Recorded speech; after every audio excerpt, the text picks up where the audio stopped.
Okay, hi everyone, welcome back to the channel and welcome to the first video in our UCAT 2020 series.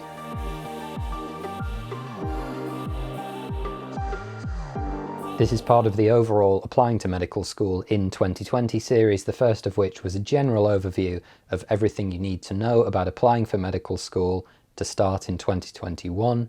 And then this video is a first look at the UCAT subtests. We're going to address all 5.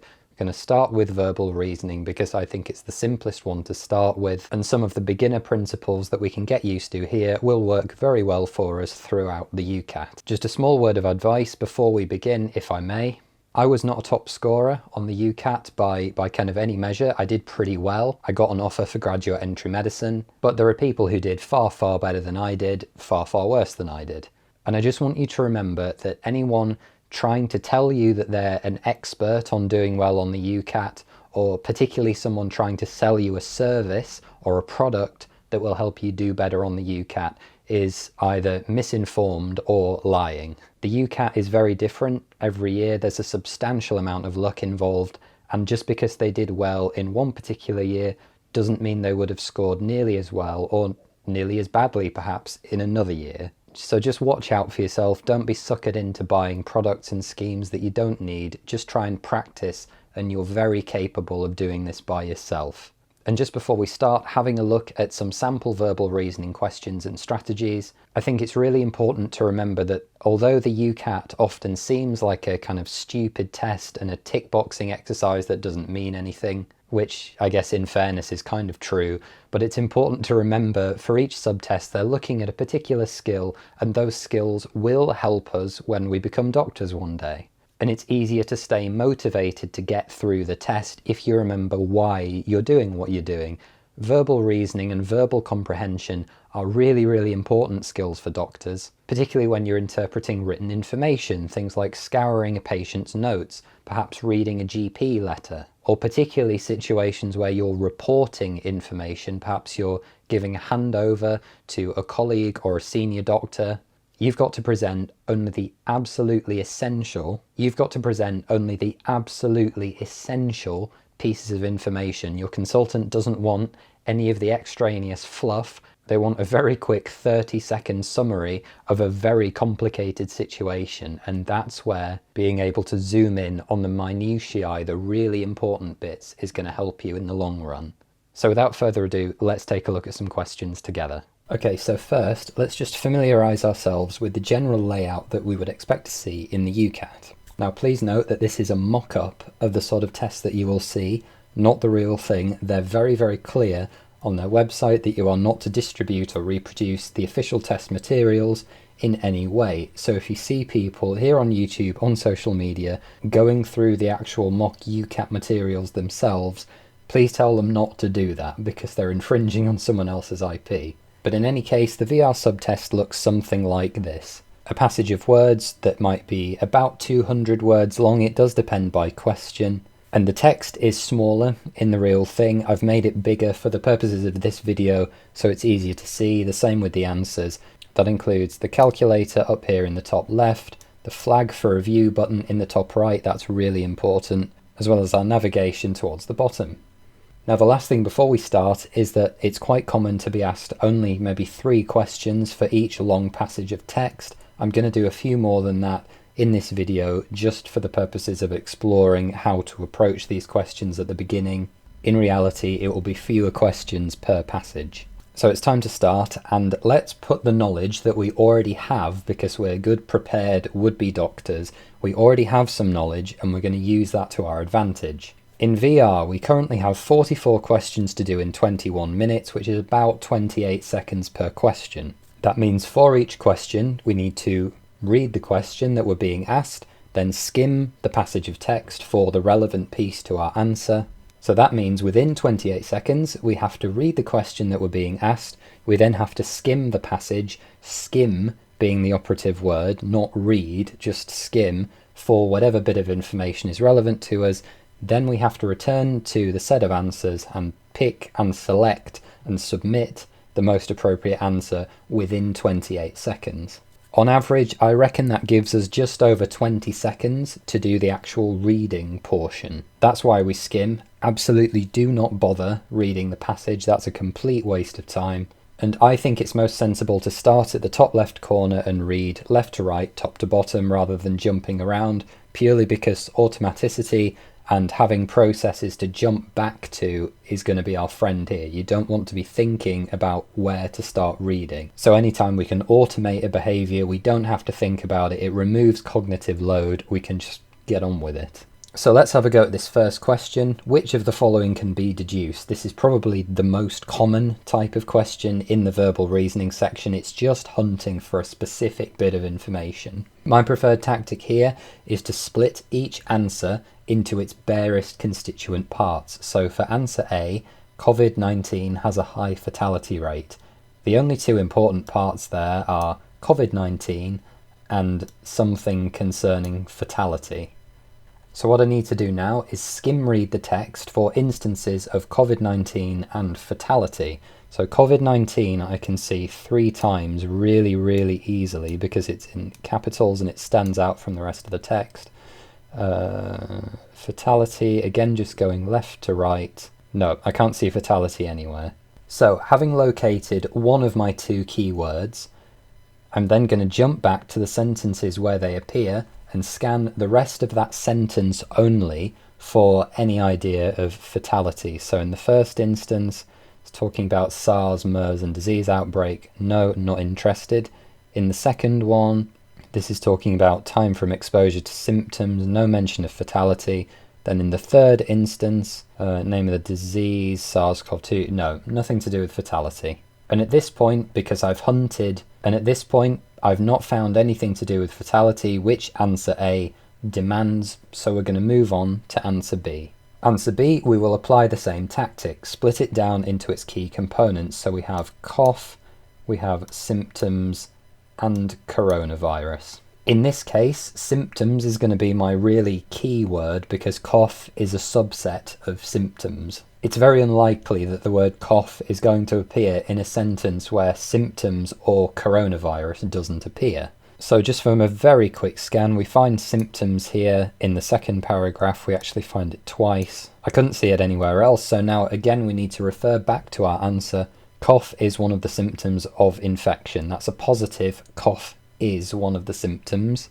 And the other thing we need to do here is just check that there are no logical statements or problems to contend with. Now the wording here that we get in the answer is that typical symptoms experienced by those infected include coughing. So we found a mention of coughing there, that's one of our key words. But the wording here is typical, and typical is not the same as all. Typical is most commonly or average. So some of the people who are infected with coronavirus will develop a cough, but not all will. What does the answer actually ask for? Cough is one of the symptoms of coronavirus infection. This answer implies that the average person who is infected will have a cough. So to me, that would be consistent with what appears in the passage. That fits it well enough for me to select answer B, and at that point, I'd be moving on. Now, if you're not sure, if it's not that clear cut, you can always flag for review here at the top and never forget where that button is. In reality, we usually don't have time to check all 4 answers, because if we were doing that, you'd then realistically only have 5 or 6 seconds to check each answer.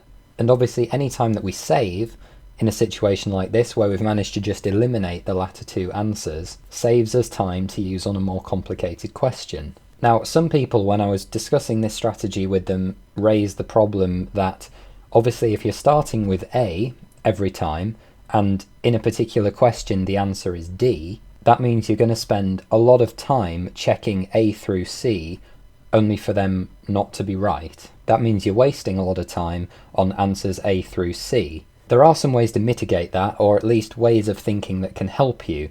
Firstly, which is if we have 4 possible answers and we assume that the answers are equally distributed, A through D, that means that by starting with A, 50% of the time, the answer is either going to be A or B, in which case we've made some time by getting there quickly. 50% of the time, the answer is either going to be C or D, so we could potentially lose a bit of time. So really it all balances out, and there's no problem with starting consistently every time. And starting with the same answer as an automatic process actually saves you time in the long run because you don't have to think about it. 25% of the time, it will obviously be the first one you look for anyway. And the last thing to think about is that if you've looked at answers A through C, and neither of them are obviously correct, then I would just pick D and move on. You don't actually have to spend time looking at D. So most of the time, you only actually have to look at maximally 3 of the answers to make a decision and pick an answer, because if it's not A, B, or C, it must be D, and you actually don't even have to look. So I think there are actually these other logical lenses that we can work through here to save us time.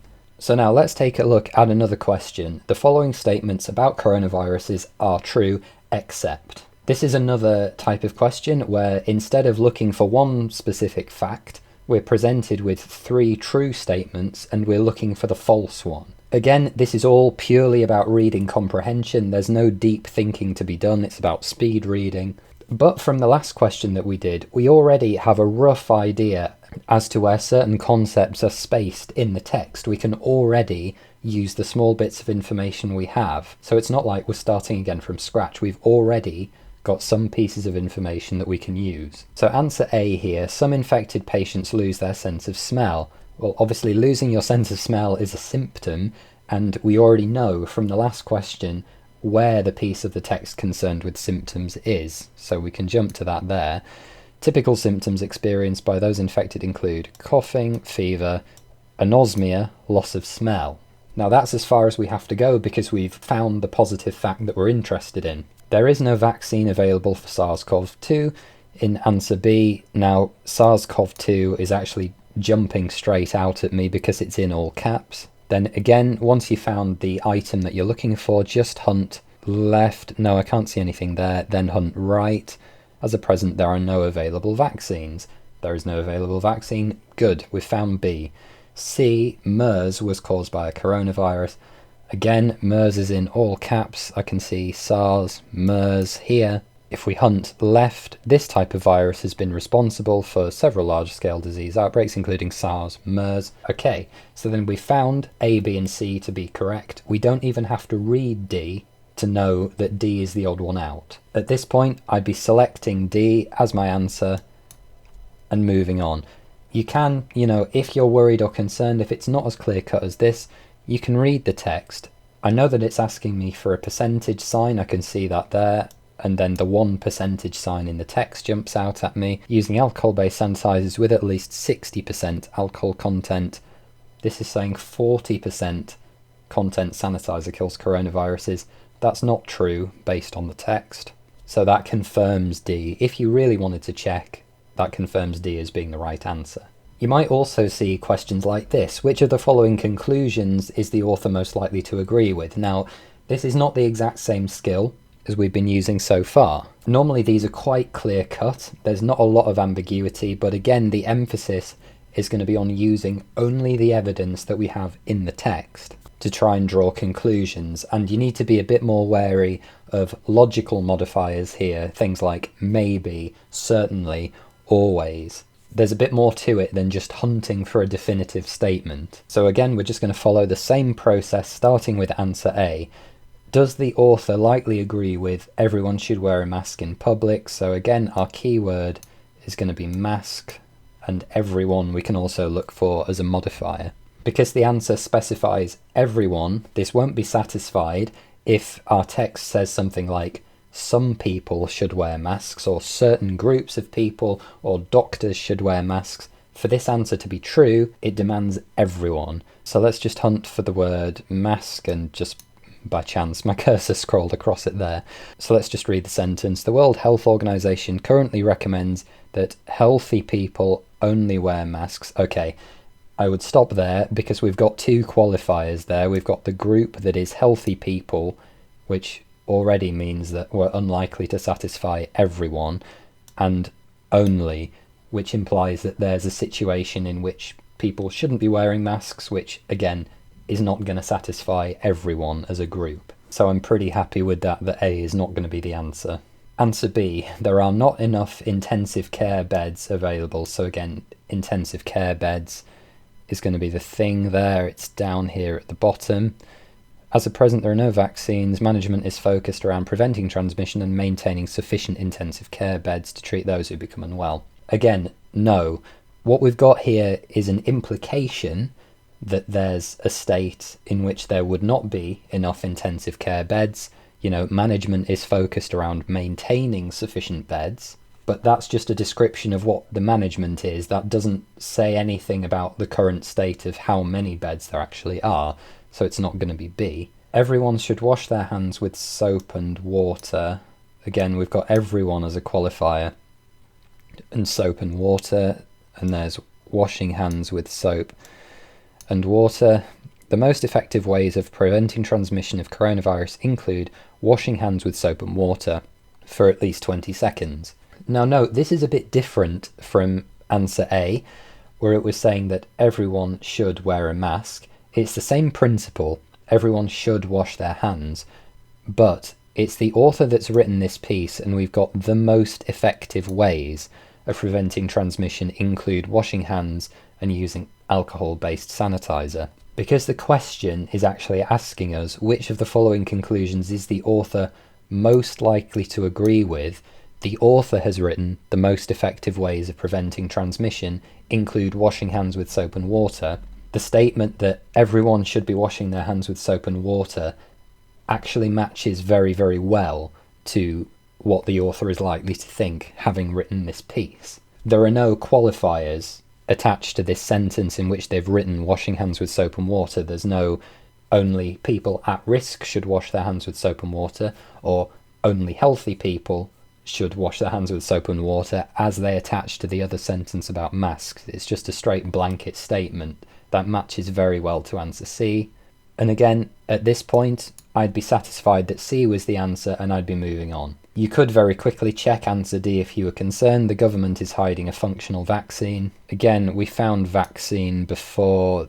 This is kind of out there. You can tell without doing much reading, this is a bit of a stupid distractor answer. There's no mention of the word government anywhere apart from where it said about masks.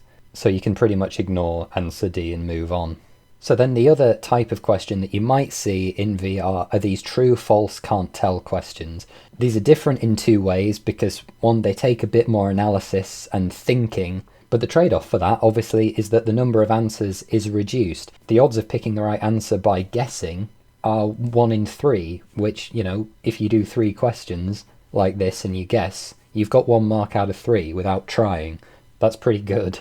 So again, we could just run through it quickly. Coronaviruses were given their name due to their appearance under a microscope. Just by scrolling through this first paragraph, they are large spherical particles with characteristic projections which resemble a crown, corona, which led to scientists giving them the name coronaviruses. This isn't 100% clear cut because there's no mention of a microscope anywhere, but, you know, we can use a bit of common sense.